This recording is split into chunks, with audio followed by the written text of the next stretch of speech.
প্রথমে পেঁয়াজের ছালগুলিকে ছাড়িয়ে কাঁচা পেঁয়াজগুলোকে জলে ভালো করে ধুয়ে নিয়ে কুচি করে কেটে নেওয়া হলো।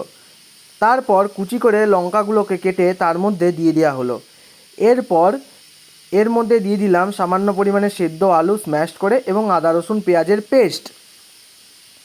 এরপর আমরা দিয়ে দেবো এর মধ্যে পরিমাণ মতো বেসন দেওয়ার পর আমরা এর মধ্যে দিয়ে দেবো স্বাদ মতো নুন দেওয়ার পর অবশেষে আমরা দিয়ে দেবো পরিমাণ মতো জল দেওয়ার পর এটিকে আমরা ভালো করে মেখে নেব। আজকে আমাদের হচ্ছে পেঁয়াজ এবং আলু দিয়ে তৈরি বড়া। এরপর কড়াইয়ে যেই তেলটা গরম হলো অমনি বড়াগুলোকে ছেড়ে দেওয়া হলো।